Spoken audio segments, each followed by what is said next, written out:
Hello and welcome back. Thanks for joining. My name is Berit and today it's time for another wrap-up for the last 2 months of reading for March and April. It's been a while since I uploaded a video, so thanks very much for joining. I had been visiting my family for 2 weeks, so I wasn't home and I was also not reading anything while I was visiting my family, so there wasn't really any point in recording anything, so I didn't. But now I'm back home and we are starting again with a wrap-up. We have 7 books on the list for today, and I hope that I won't get too rambly as I tend to do. So to start off, the first book that I finished reading in March was a book on my e-reader, which I believe has not been published in English. The title would be more or less Of Rabbits and Other Europäers. I read it in German and the title there is Von Hasen und anderen Europäern, and the book is by Tanja Maljárczuk. And this is a collection of short stories from Kiev. So Tanja Maljárczuk is a Ukrainian author. And all the stories have the title of an animal. We have, for example, a puma, we have a butterfly, we have a jellyfish, a pig, a rabbit, I don't remember, a dog, and and a chicken. And I don't remember if there was anything else there. But anyway, all the stories have the title of an animal, and most of the stories are about women who live in Kiev. Some of the stories also have kind of fantastical elements, so some of them are pretty weird. But the book is really interesting. It has a very interesting atmosphere, kind of, because some of the stories are so weird. And I would recommend reading it if you read in German. As I said, I don't think it has been published in English. Maybe it will be published in English, I don't know. But yeah, that was the first book that I read in March. Then came Readathon, and for Readathon I read kind of 3.5 books. The first of them was Winter in Sokcho by Elisa Choi du Sapin, a French-Korean author, and I also read that on my e-reader. And Winter in Sokcho is a very short novel. It has around 100 pages and it is about a young woman who lives in Sokcho, that is a town in the north of South Korea. And she works in a kind of hotel bed and breakfast place. And she meets a French artist who wants to discover the area, and they enter in a kind of strange relationship. And yeah, the book was quite nice. I liked it. I read it in one go, basically, on one evening, because it's so short. And the atmosphere is a bit strange.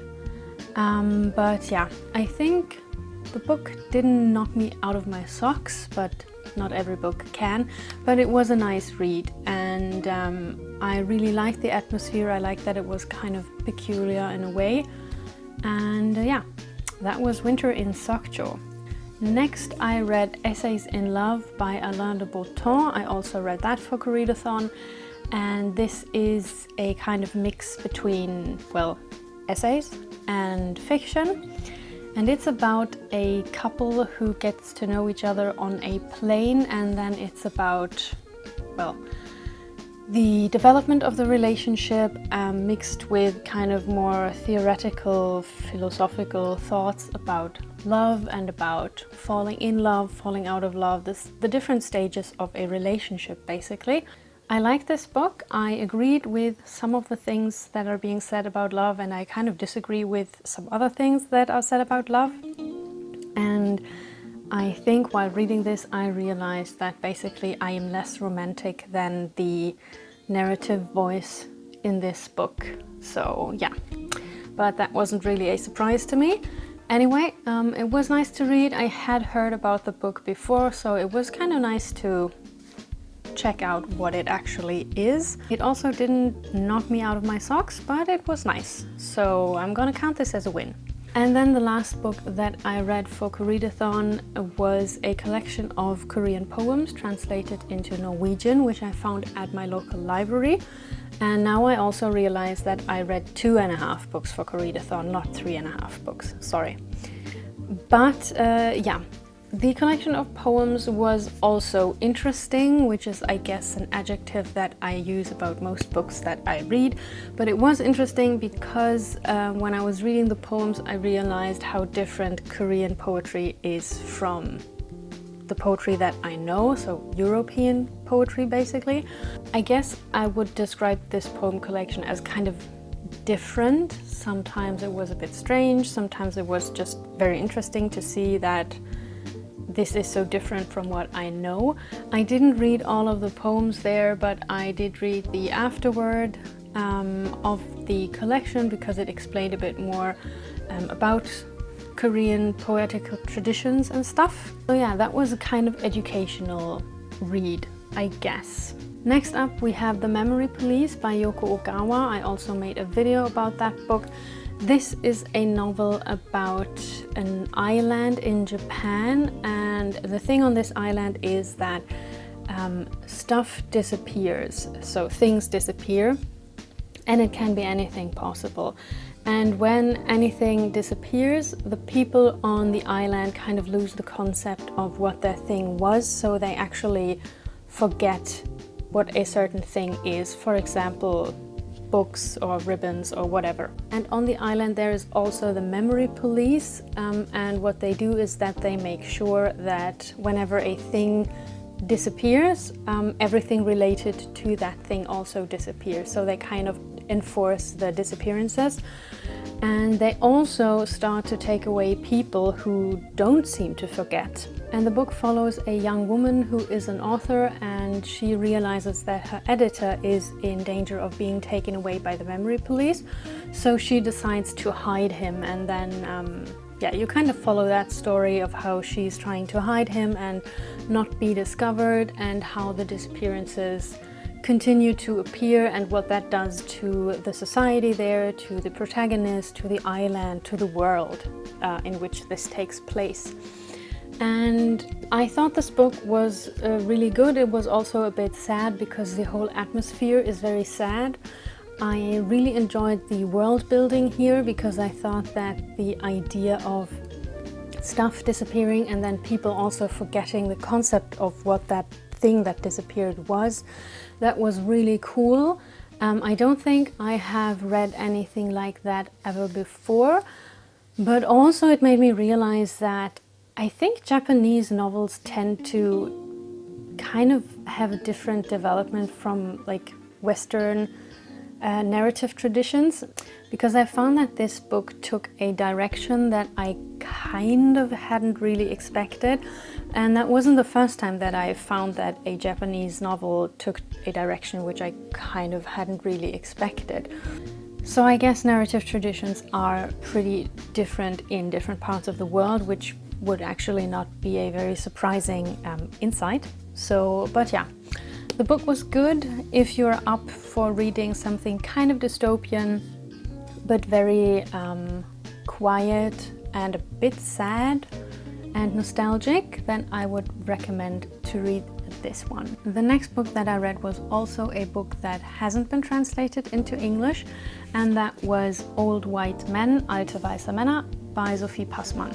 Sophie Passmann is a German comedian and feminist, and in this book, which was I think her first book that she published, she interviewed 16 German men, politicians, journalists, editors, you know, people from the political and cultural areas in Germany, and she interviewed them about the concept of the old white man, which I think in America is called the angry white man. I think they mention this in the book actually. And she interviews these men to find out more about like what is the concept of the old white man, how do we use it, can we avoid becoming old white men and stuff like that. So she also talks a lot about feminism here. She talks a lot about sexism, about social structures. I absolutely like this book. I really enjoy Sophie Passmann's style of writing. I like her humor. I thought the book was super funny at times and very insightful at other times, and sometimes both at the same time, which was awesome. It is a pretty light read actually, and if you're interested in topics of feminism and social structures and stuff like that, I would recommend this book if you read German, that is. This was also kind of a different read for me in that this book is non-fiction and I tend to read almost only fiction in my free time. I very rarely sit down to read something that is not a novel or comic book or something like that. So yeah, that was very interesting. She also published another novel which I might or might not read, I haven't decided, but yeah, that one was time well spent, I'd say. And then the last book that I finished actually already in the beginning of April was Pachinko by Min-Jin Lee. I made a video about this book. I loved it so much. So far this has been my favorite book of this year. I mean, the year is still young, but now the stakes are pretty high for another book to take over the place of my favorite book for this year so far. Anyway, this novel is about 4 generations of a Korean family, and it spans most of the 20th century in its 500 and something pages. And the protagonist is Sunja, a girl who lives near Busan in the south of Korea, and she gets pregnant by a guy who cannot marry her because he is already married, and then she marries someone else and goes to Japan with him. And in Japan, in Osaka, where they live, they experience quite some hardship and also quite some racism against Koreans. And the book follows Sunja and her family throughout history, throughout the 20th century basically. And yeah, what can I say? It's very well written. It is a super popular book, and I think rightly so. If you like historical fiction and if you want to read something about the Korean-Japanese history, I would absolutely recommend you to read this book. I think that any hype that this book has gotten was very justified. I thought it was super good, and I would highly recommend you to read this one. So those were my last 2 months of reading. Basically March was very reading heavy, and then April was circa no reading at all because I finished Pachinko in the beginning of April already. So yeah, we will see what May and June will bring in terms of reading. I hope that you enjoyed this video. Please let me know what you think. If you have any reading recommendations, you're very welcome to leave them in the comments below. Thanks again for joining, and maybe I'll see you in the next one. Bye.